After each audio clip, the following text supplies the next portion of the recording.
Hai semua, hari ini kita akan membincangkan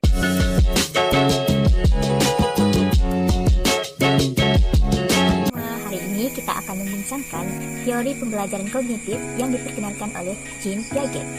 Teori pembelajaran kognitif ini dalam bahasa mudahnya ialah merupakan pendekatan yang memfokuskan tentang bagaimana individu tersebut mengembangkan pengetahuan mereka melalui pemahaman terhadap dunia sekeliling. 4 konsep utama yang diperkenalkan oleh Jean Piaget.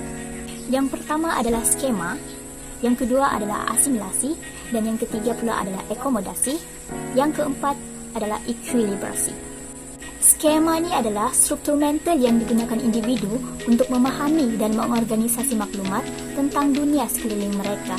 Dalam bahasa mudahnya untuk kita faham adalah file mental. Contohlah, Fatin nampak kucing dan juga anjing. Dalam masa yang sama, dia nampak arnab.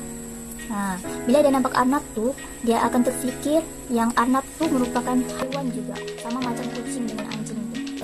Yang kedua pula adalah asimilasi. Asimilasi ini merupakan proses menyesuaikan maklumat baru ke dalam skema yang sedia ada.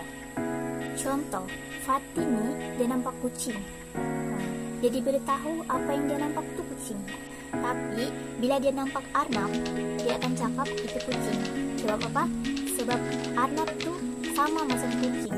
Dia berkaki 4 dan kulit dia berbulu. Kiranya macam ciri-ciri dia lebih kurang sama dengan kucing. Kenapa jadi macam ni? Sebab maklumat yang dia terima tu diserap tapi tidak diubah suai. Yang ketiga adalah akomodasi. Akomodasi ini merupakan proses mengubah suai skema yang sedia ada untuk kita faham maklumat baru. Contohnya kita ambil contoh yang sebelum ni, iaitu Fatin nampak kucing. Bila dia nampak anak, dia akan kata itu kucing. Dalam proses ni, maklumat yang dia dapat tu diubah suai lah. Ibu dia beritahu bahawa yang Fatin nampak tu bukanlah kucing. Sebenarnya yang dia nampak tu adalah arnab. Sebab arnab ni berbeza dengan kucing. Arnab ni dia makan babak merah.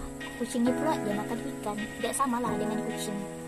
Kiranya dalam proses ni kanak-kanak tu belajarlah untuk membezakan jenis-jenis haiwan.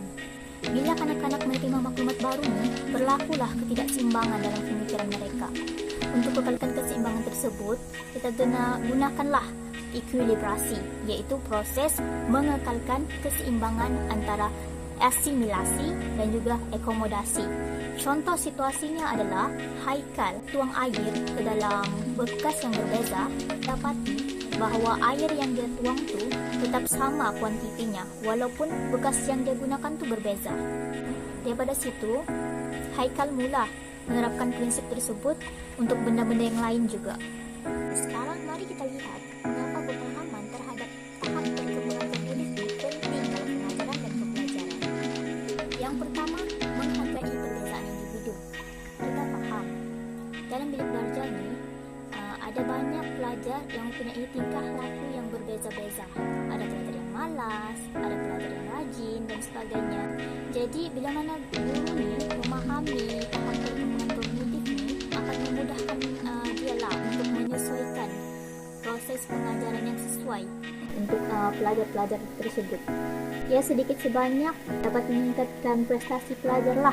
Yang kedua pula, teori kognitif ni dapat meningkatkan kemahiran sosial individu tersebut. Bila mana kita faham dengan lebih mendalam pembelajaran kognitif ni, kita akan mahir dalam bersosial. Sebenarnya bila guru tu dia bertanyakan soalan kepada pelajar dan pelajar tu pula menjawab soalan kepada dia, berlakulah interaksi di situ.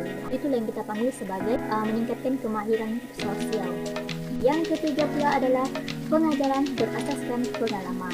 Melalui pemahaman terhadap teori kognitif ni, bantu pelajar itulah untuk membina pengetahuan dan pengalaman mereka. Contohnya dalam subjek sains. Pelajar ni dia buat eksperimen sains. Dalam eksperimen tu pelajar belajar dengan cara melakukan. Bila dia melakukan, dia akan lebih mudah fahamlah apa yang dia belajar dalam subjek tersebut. Mereka belajar dengan cara melakukan tindakan, bukan sahaja melalui pembentangan dan juga penerangan. Yang keempat pula adalah memperkuat kemandirian pelajar. Bila mana pelajar tu memahami teori pembelajaran kognitif dengan lebih mendalam, memudahkan pelajar tu untuk belajar dengan lebih berdikari. Sebenarnya apabila guru memberikan aktiviti dalam kumpulan kepada pelajar, pelajar itu dengan mudahnya akan dapat menyelesaikan tugasan tersebut dengan lebih efektif. Sebab apa? Sebab mereka sudah mulai paham konsep yang diberikan oleh guru tersebut. Kesimpulannya, teori pembelajaran kognitif ini memberikan panduan yang efektif dalam dunia pendidikan. Melalui pemahaman terhadap teori kognitif ini, pelajar secara tidak langsung akan mengefektifkanlah proses pembelajaran mereka. Guru pula akan mudah untuk mengatur strategi pengajaran yang berkesan kepada pelajar. Bila mana strategi pengajaran ini berkesan, pelajar pun akan dapat belajar dengan baiklah. Berlakulah keseimbangan dalam proses pendidikan.